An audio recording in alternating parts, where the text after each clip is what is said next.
to another episode on manipulating trust, brought to you by Security CISO. And to have this conversation, I have an industry professional with several years of experience and a variety of ISACA certifications. It is Haran Mamankaran. Haran, welcome to the show. Hi, Sujit. Yeah.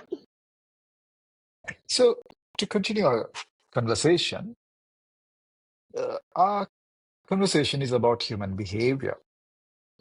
I'd like to hear from you for the benefit of the viewers. What are the most prevalent forms of social engineering attacks targeting organizations and individuals? Yeah, that's a good question. So when it comes to the social engineering, there are several categories there. So one is mostly known by the people, which is called phishing, which we are getting through email. The second one is spearphishing, or whaling, kind of that. So this is not like the phishing mail is specially crafted for the targeted people. So they are targeted someone or maybe some company or some community, and they are sending the mail. So that is more look like a genuine one when we compare to the general phishing. The other one is wishing. That is through the phone calls or voice calls, they were doing it. Maybe wishing.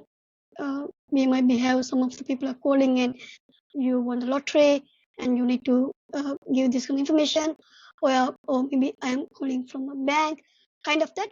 Through the phone calls, they impersonate someone and try to get the information. Other category is a smishing, which is we get through the SMS. So we maybe get you won a lottery ticket, or you got the parcel, please click here to claim it, or you some money deducted, those kind of things we will get through the SMS. And we have another categories, which is the called baiting. So that is in Sri Lanka point of view very not a rare, but compared to the other countries, because baiting, how happening it, you will get delivered by the maybe you got USB, or you get some kind of the devices. From that you will get compromised. So in Sri Lanka, when we talk about, mostly the phishing and spear phishing is the number one. Second is wishing, because most people are following them, because they are the people who are scanned, they don't know how to identify or verify the caller. Are they really calling from the particular company, or are they really calling from the bank, kind of thing. And third place is the smishing. So smishing, we are getting through the SMS, kind of that. So these three are the attack vectors when it comes to the social engineering from the Sri Lanka point of view. Haran, you made a very interesting point. Baiting, right? And I agree that baiting is very rare in Sri Lanka, especially when it comes to renewable media. Yeah. But I have a feeling that it's probably transformed into a smartphone or another form of application which people regularly use. Yeah. So if it is used by an end user, and when they buy a new phone, it can come preloaded with malware.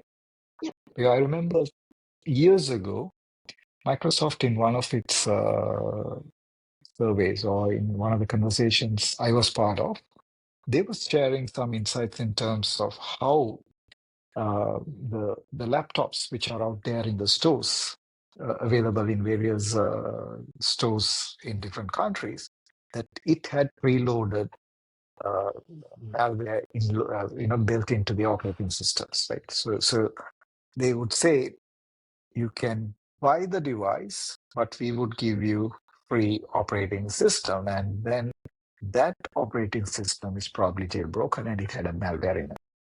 Yeah. So typically, if it is used in a home use, people may not even notice that there is an issue.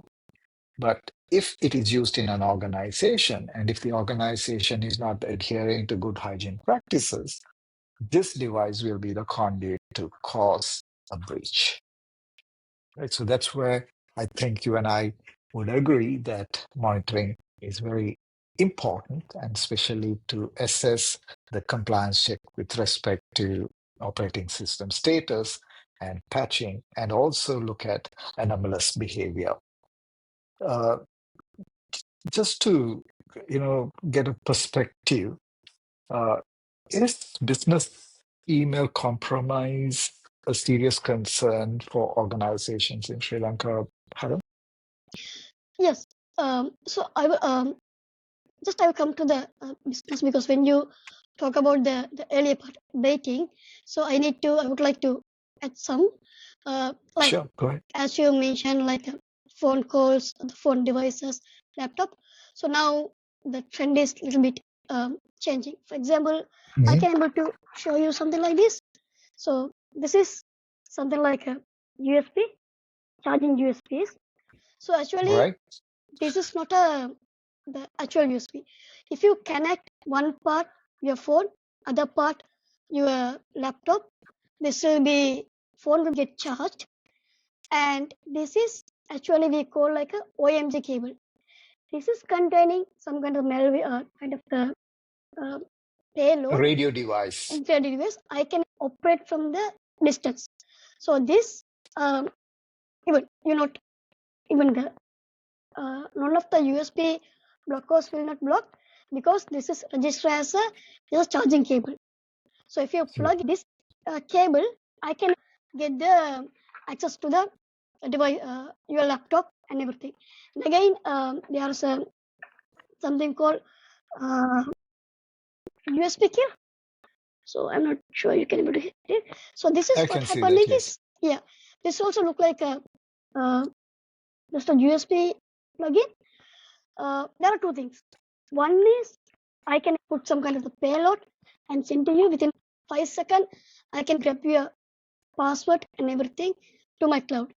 The second one, what I show to you, okay, we are going to bit some kind of the things. Then I don't want to open your laptop. So if I give this USB to you, if you plug it within a 2 second, your motherboard will get burned. You can't turn it on, because it's having a kind of the circuit which will overpower your laptop. So if I give like a gift, or if I just throw some this kind of the USB from the thing, as a human nature, we got something free, we just plug in and check it out. If it works, we can keep it. So this kind of things we can buy very cheap. Even China stores, we can buy for $2 or $3. We can buy it, and if I put like a 10 cable, at least 2% will be connected. So now the things are changing. The attack vectors increasing, and they are coming with some kind of the new technical way. So Absolutely. we need to, So the yeah. OMG conversation is very interesting, Haran. Viewers, this is something you need to take note of. Those of you who travel frequently, and if you are in the habit of, plugging in your device to cables which are jutting out of all outlets in the airports or any of your, hotels, it's something which you need to be mindful of. The point which Haran was trying to explain to you is this point here. This has a wireless enabled in this, so it gets powered. It also has a software running in this. It works as a remote access agent. So the remote attacker, he doesn't have to be in close proximity. The moment this gets connected to your device, a message is relayed to the attacker, and he or she would know a device is now online. And with all this AI sophistication, they can even automate access to your device. So, which means, as Haran said, it not only will give connectivity, it can also continue to provide persistent access to your device. So, which means they can read everything what is on your screen, everything what is in your folders. They can also see the keystrokes.